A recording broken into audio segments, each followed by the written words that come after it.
She was found bleeding by a dumpster, eyes still open, a single gunshot to the head.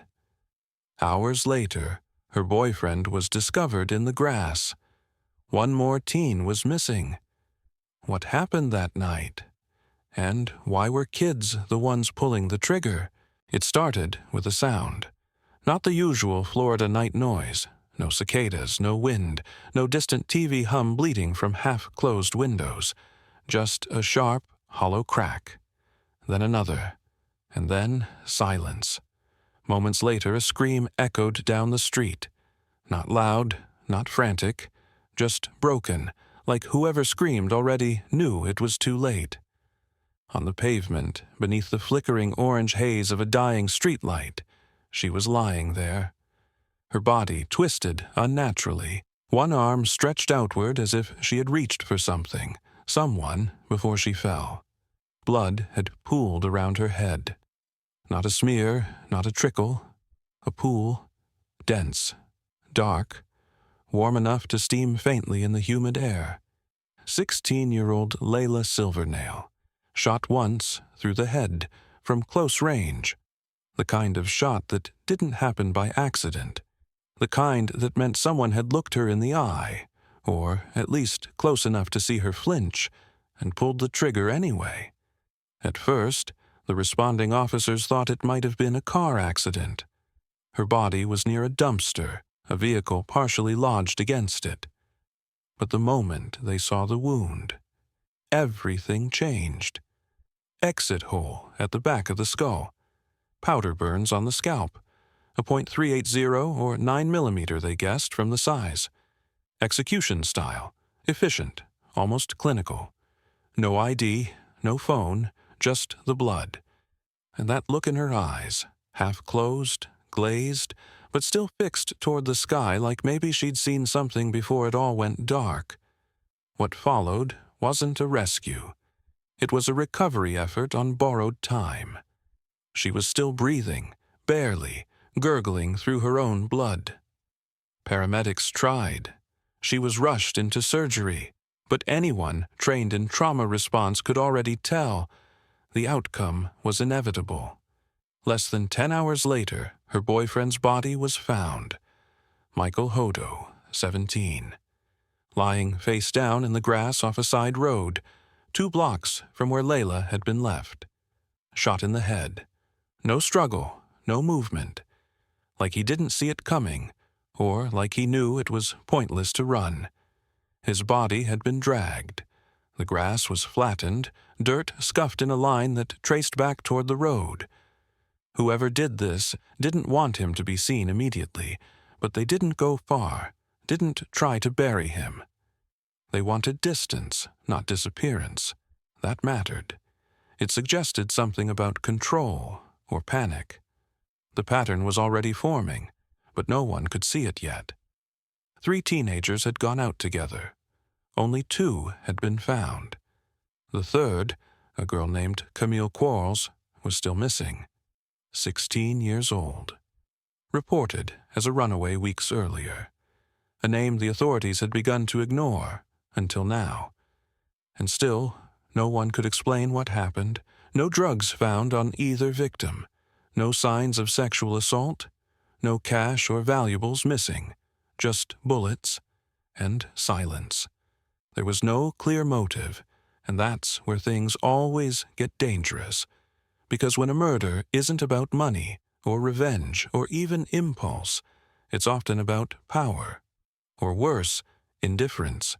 In my experience, when teenagers kill other teenagers, it's rarely just about the act itself. It's about erasure. About removing someone not only from a room or a life, but from the entire narrative. From memory. That's what makes this kind of violence so disturbing. It's not rage, it's cold, detached. Leila's injuries showed no hesitation, no signs of struggle. The shooter didn't miss. They didn't panic and shoot again. It was one shot, clean. Director. That level of precision? It's not something you expect from a child.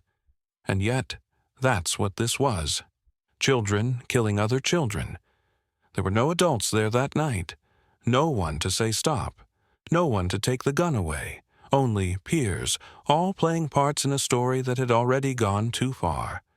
And someone, maybe more than one, had crossed a line they could never return from. Somewhere in the still dark hours of March 31st, 2023, the line between fear and murder vanished.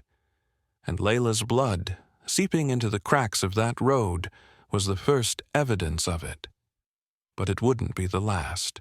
The second body changed everything.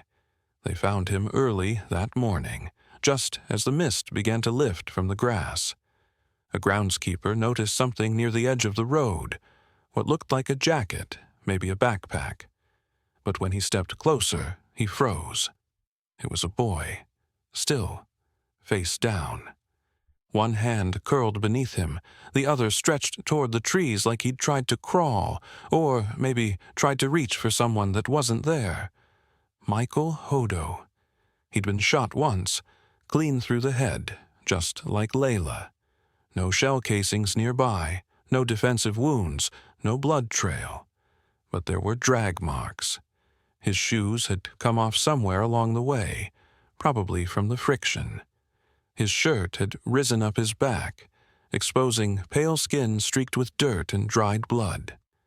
Whoever moved him had done it quickly, not carefully, just enough to get him off the road. The scene was quiet.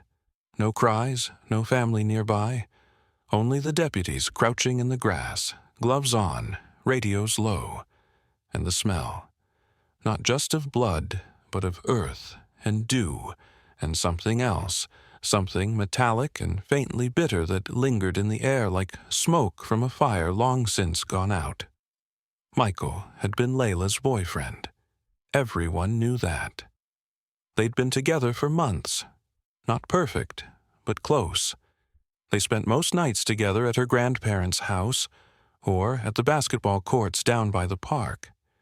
There were rumors, of course, about drugs, about people they hung out with, but nothing that stood out, nothing that pointed to this. And still, there was one more, Camille Quarles. She hadn't been found yet. Her name had surfaced in hushed tones almost immediately. The missing girl, the one who never really disappeared, just drifted, between houses, between friends, between warnings that never turned into action. She'd been living with Leila off and on, sleeping on a couch, posting on Instagram from burner phones. Her aunt had filed the paperwork weeks ago. A runaway. Another case number. But now, Camille's absence felt different. It felt like silence with weight. Like a thread that, when pulled, might unravel everything. By mid-afternoon, the tension had started to take root.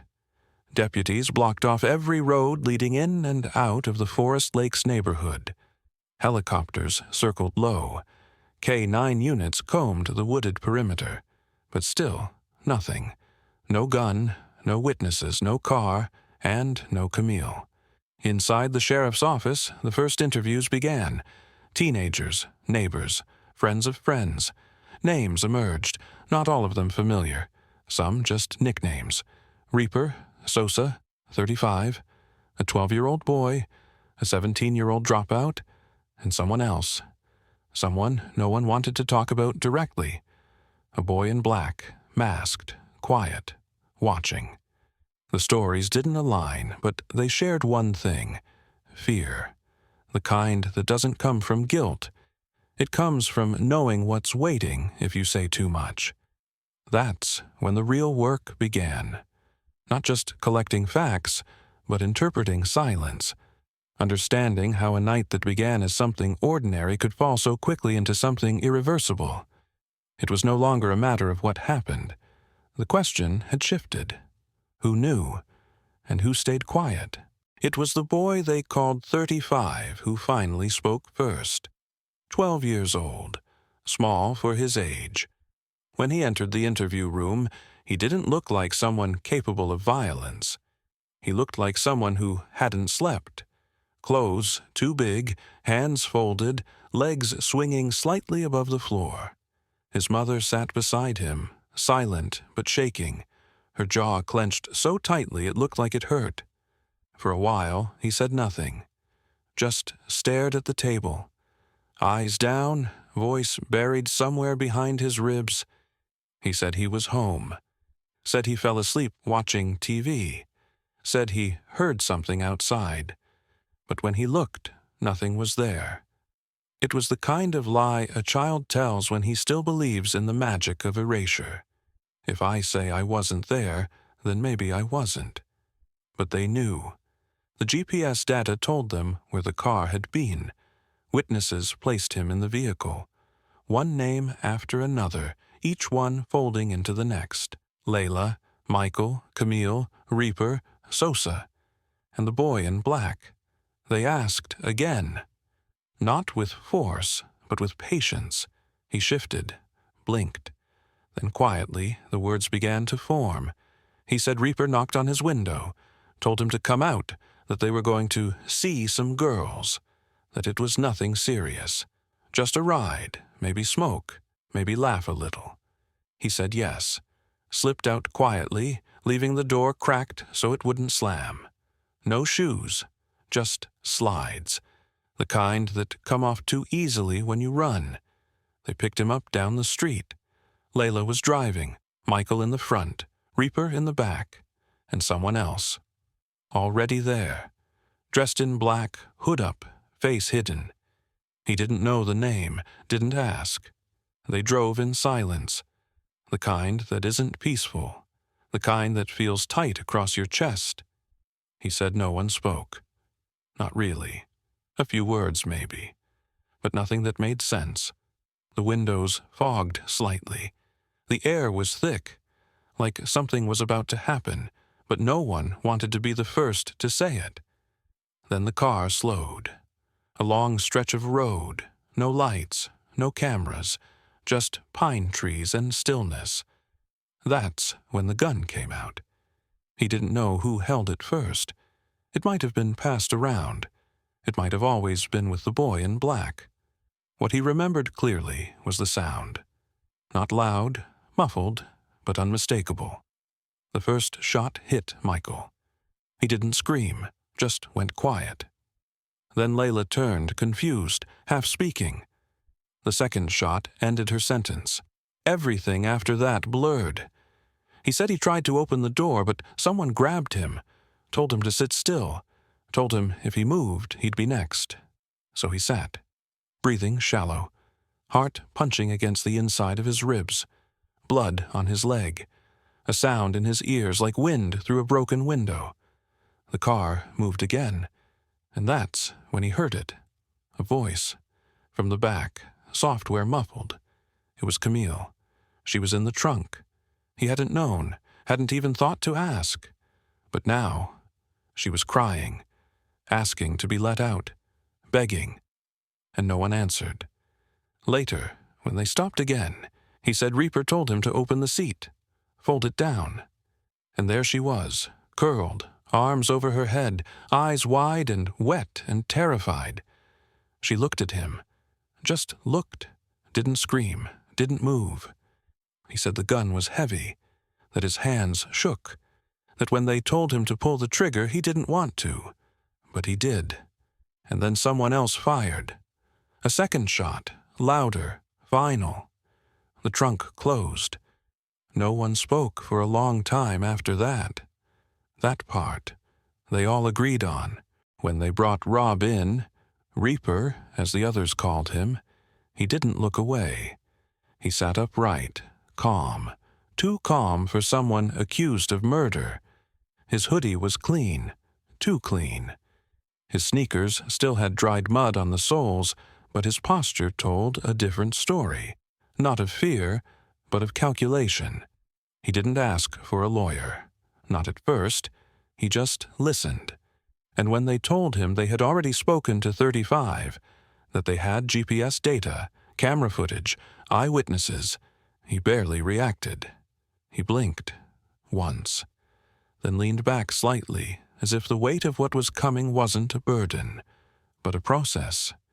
He said it wasn't him, that he hadn't shot anyone, that Taj, another name whispered behind closed doors, was the one who did it, that Taj had the gun, that Taj had the plan, that Taj had whispered in his ear, "We're gonna knock them off." And he said it like it was nothing, like it was a game. Rob claimed he was just along for the ride, that he didn't want anyone to get hurt, that he didn't know what was going to happen. But that wasn't what 35 had said. And later, it wouldn't be what Taj said either. What made Rob different wasn't just what he did. It was how he carried it. With distance, with ease, like he'd rehearsed it in his mind so many times that the truth had thinned out into something palatable, something survivable. When they asked him about the car, about the blood, the bodies, the lake, his voice lowered. He said they were scared. That after the last shot, everyone panicked. That Taj told him to drive. That they dumped Michael first, then Leila. That she was still breathing, barely. That someone had to pull her out of the car, leave her by the dumpster. They asked who did it. He didn't answer. They asked who fired the second shot at Camille. He said it wasn't him. Then he paused and said, "It needed to be done." That sentence hung in the air for too long. He said they wiped the car down, used T-shirts, gloves, told 35 to burn his shoes, to throw the gun in the lake, told him not to talk, not to feel, just to forget.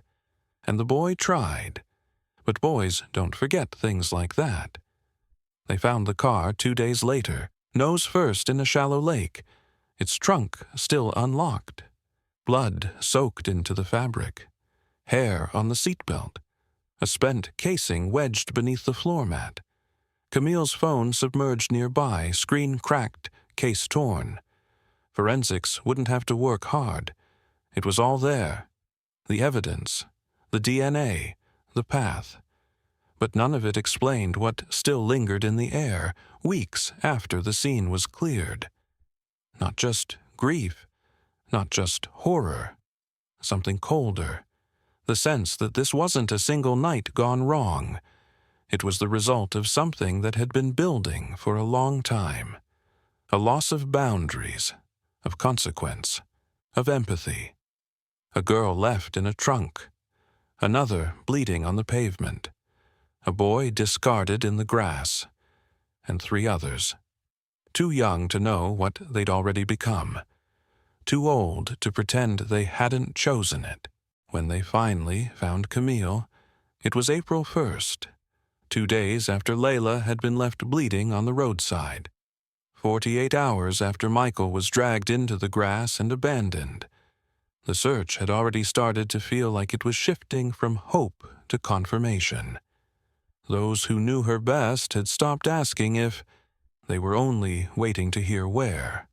The discovery was quiet. She was in the woods, not far from where the others had been found. The body was tucked just beyond the edge of a worn footpath, hidden beneath broken branches and early spring leaves.